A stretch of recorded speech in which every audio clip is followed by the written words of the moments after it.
INDIA गठबंधन में आखिर नेता कौन होगा, सबसे बड़ा नेता कौन होगा, ये तो अब तक किसी को नहीं पता चल पाया। लेकिन अब कहीं ना कहीं आईएनडीआईए गठबंधन में ही रार जो है वो साफ तौर पर दिखाई दे रही है। और वो उस रार की वजह है वो तमाम बयानबाजियां जो लगातार कांग्रेस के नेताओं की तरफ से की जा रही है। बात कर रहे हैं हम अधीर रंजन चौधरी की। अधीर रंजन चौधरी जो लगातार ममता बनर्जी को अपने निशाने पर लेते रहते हैं, उनके खिलाफ बगावती तेवर अपनाते रहते हैं, उनकी तरफ से इस तरीके की बयानबाजियां की जाती हैं कि अब कांग्रेस भी जो है उनके तेवरों से परेशान हो गई है। दरअसल ये पूरा वाक्य सामने आया जिस वक्त मल्लिकार्जुन खड़गे जो है वो एक प्रेस कॉन्फ्रेंस कर रहे थे। मल्लिकार्जुन खड़गे से जो है पत्रकार लगातार सवाल पूछ रहे थे, लेकिन इसी दौरान उनसे ये सवाल पूछा गया कि देखिए जिस तरीके से आप ये कह रहे हैं कि ममता बनर्जी आईएनडीआईए गठबंधन का हिस्सा है, लेकिन अधीर रंजन चौधरी जो बातें कहते हैं वो मेल नहीं खाती हैं। और साफ तौर पर मल्लिकार्जुन खड़गे ने इस बात को क्लियर कर दिया है कि ममता बनर्जी आईएनडीआईए गठबंधन का हिस्सा है।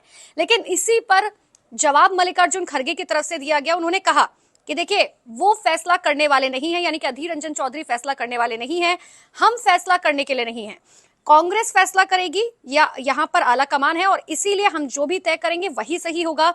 हम जो भी तय करेंगे उसका पालन करना होगा, और अगर कोई इसका पालन नहीं करता है तो वो बाहर भी जा सकता है। ये सख्त चेतावनी जो है मल्लिकार्जुन खड़गे की तरफ से अधीर रंजन चौधरी को दी गई।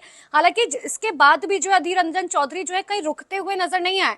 उसके बाद जब पत्रकारों ने उनसे सवाल पूछा कि देखिए आपको मल्लिकार्जुन खड़गे ने सीधे तौर पर चेतावनी दे दी है कि आप जो है इस तरीके की बयानबाजियां ममता बनर्जी के बारे में मत कीजिए, क्योंकि वो आईएनडीआईए गठबंधन का हिस्सा है, और आप बार बार ये मत कहिए कि आखिर ममता बनर्जी जो है वो कभी भी इसका हिस्सा नहीं हो सकती है, ये आलाकमान तय करेगा। जब पत्रकारों ने सवाल पूछा तो भी अधीर रंजन चौधरी ने क्या जवाब दिया, सुनकर आप हैरान रह जाएंगे। जवाब मैं आपको बताऊंगी, लेकिन उससे पहले याद रखिएगा न्यूज 18 इंडिया के यूट्यूब चैनल को आपको सब्सक्राइब करना है, और ये वीडियो जरूर शेयर करें, लाइक करें, और कमेंट में बताएं कि आखिर आप क्या सोचते हैं।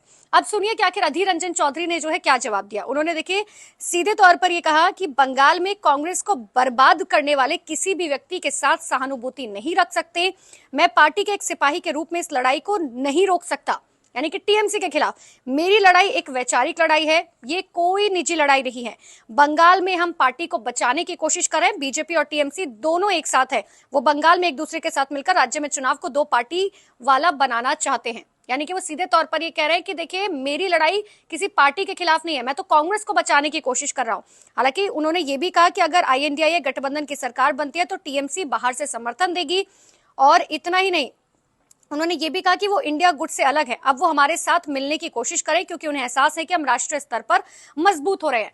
यानी कि आप ये समझिए कि कांग्रेस एक तरफ ये स्टैंड क्लियर कर चुके हैं कि ममता बनर्जी जो है वो आईएनडीआईए गठबंधन का हिस्सा है, लेकिन अधीर रंजन चौधरी साफ तौर पर ये कह रहे हैं कि ममता बनर्जी जो है अब ये कोशिश करे, टीएमसी या कोशिश इसलिए कर रही है क्योंकि वो समझ चुकी है कि कांग्रेस कहीं ना कहीं आने वाले चुनावों में जीत दर्ज करने वाली है, और वो राष्ट्रीय मुद्दों पर चुनाव लड़ रही है, न कि स्थानीय मुद्दों पर।